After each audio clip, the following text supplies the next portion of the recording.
राम जय जय राम। श्री राम जय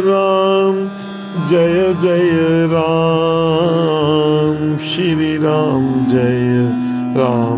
जय जय राम। श्री राम जय जय राम। श्री राम जय जय राम।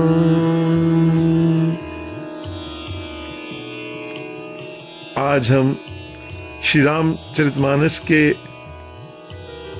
पवित्र सानिध्य में और उसके दिव्य आलोक में जो भगवान श्री राम चंद्र प्रथम बार श्री सीता जी लक्ष्मण जी सहित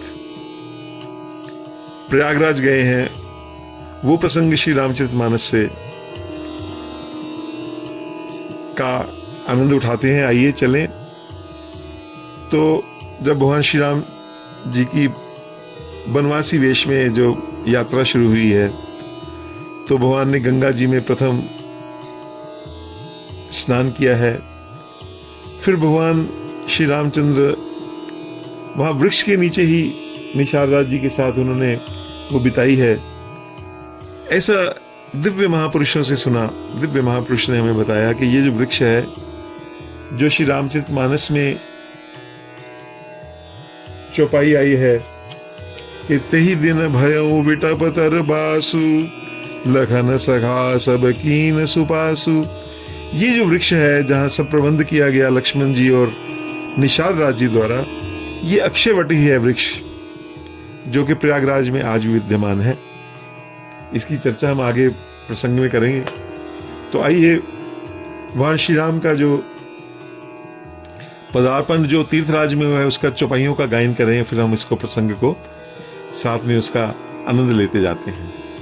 आय श्री राम प्रात प्रात कृत करी रघुराई, तीर्थ राज दीख प्रभु जाई, सचिव सत्य श्रद्धा प्रिय नारी, माधव सरिस मीतु हितकारी, चारि पदार्थ भरा भंडारु, पुण्य प्रदेशु देश अति चारु, क्षेत्रु अगम गड़ु गाढ़ सुहावा, सपन हूँ नहीं प्रतिपच्छिन भावा पावा,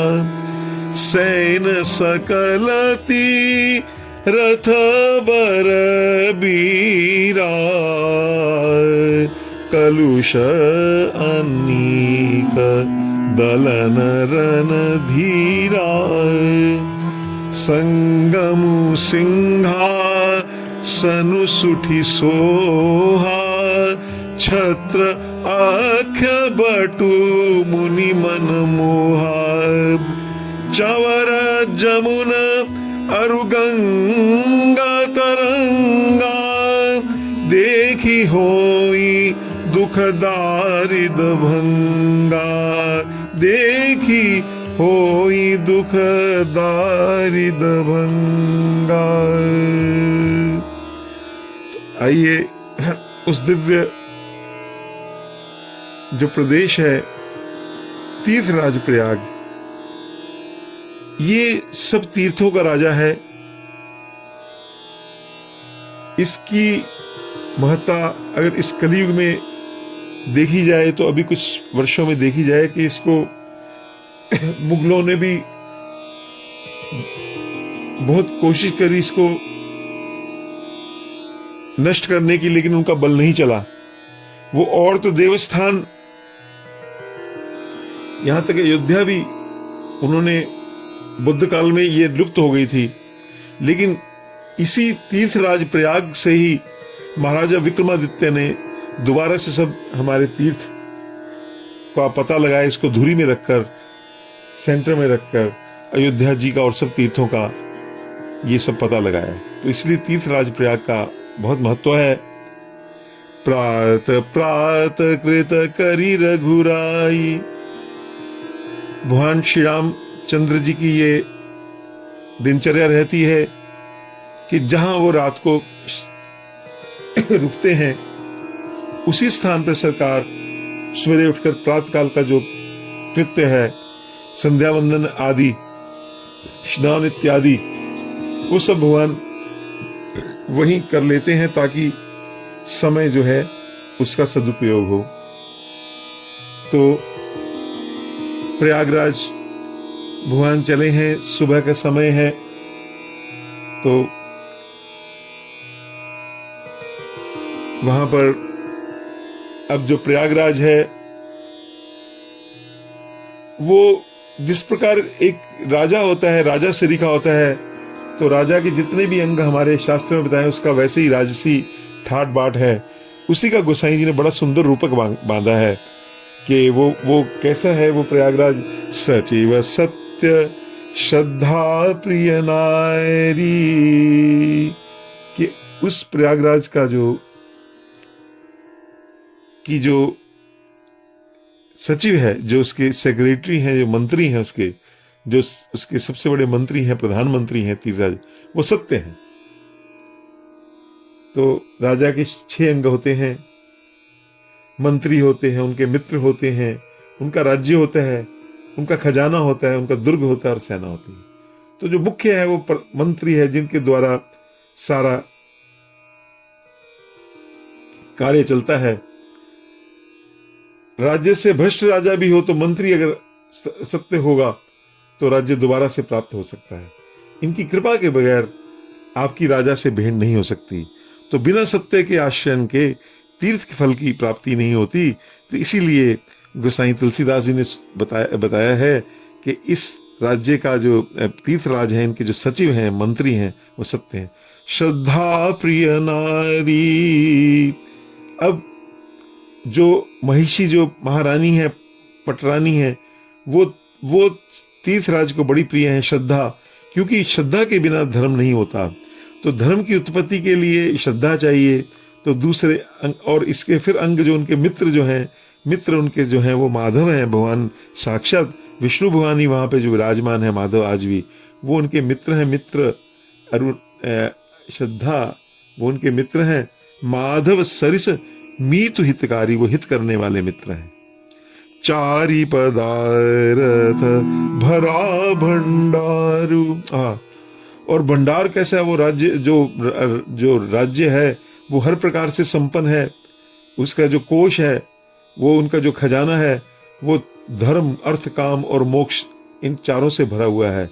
और जो पुण्य प्रदेश देश अतिचारु, और यो सारा जो उसकी जो अंतर्वेदी है, जो सारा जो पूरा जो स्थान है, वो गंगा यमुना के बीच ये पुण्य प्रदेश राज्य विराजमान है। ऐसा महाराज ये इसका सुंदर वर्णन है। क्षेत्र अगम गड़ुगाड़ सुहावा,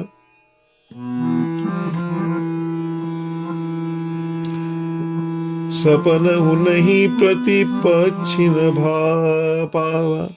और ये ऐसा है कि सपने में भी ये जो, क्योंकि उनका बस नहीं चलता तो प्रतिपक्षी हैं। आज भी हम देख रहे हैं प्रतिपक्षी वालों को भाव नहीं रहा है।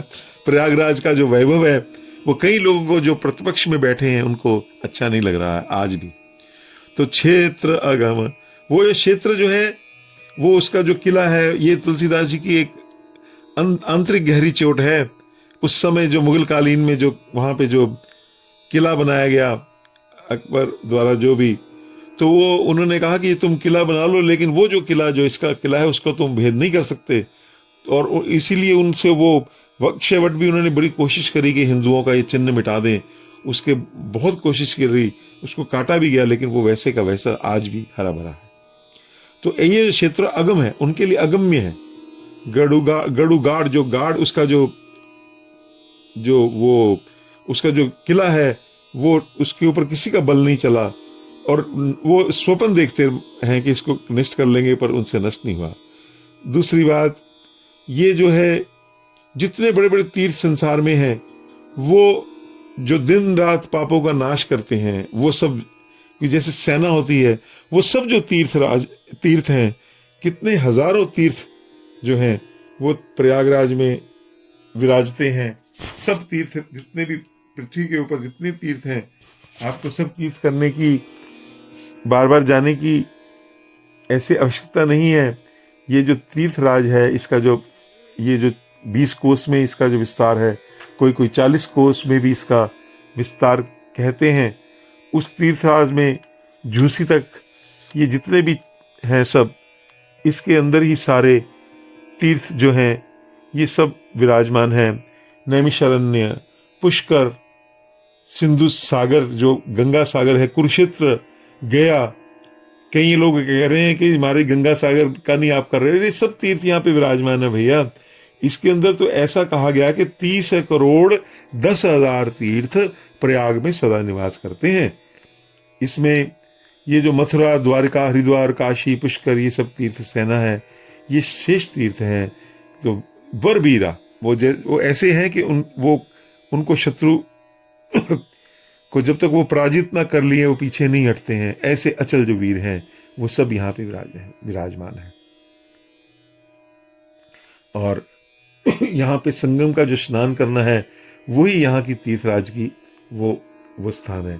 फिर आता है कि ये जो इसके जो संगम सिंहासन सुठी सो, हाय संगम सिंहासन सुठी सोहा। तो जैसे राजा का एक सिंहासन होता है, तो गंगा यमुना का जो संगम है, जहां पर जब जो हमारे सब भाई बहन, सब तीर्थ साधु संत जहां स्नान करेंगे, वही इसका सिंहासन है। और छत्र, जैसे राजा का एक छत्र होता है, उसी प्रकार से आप देखते हैं अक्षवत जो वृक्ष है, वट है वृक्ष, वो ऊंचाई में छत्र की तरह शोभायमान हो रहा है महाराज। तो ये गंगा जमुना की जो लहरें हैं, ये जैसे राजा को आपने देखते हैं उनको चंवर डुलाया जाता है, ऐसे चौरी जो जलाई जाती है, तो ये दोनों चंवर हैं, एक सफेद है।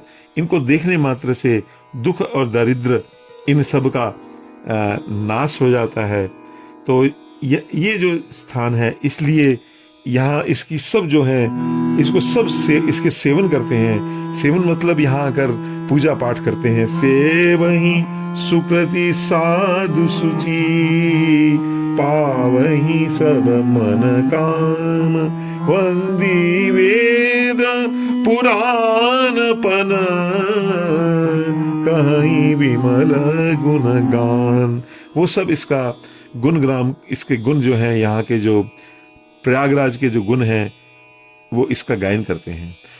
अब भगवान श्री राम कोई कह रहे हैं कि को कही सकई प्रयाग प्रभाव। इसका प्रभाव वर्णन करने में, संयम राजा के विषय में इसका कोई प्रभाव, कोई वर्णन नहीं कर सकता।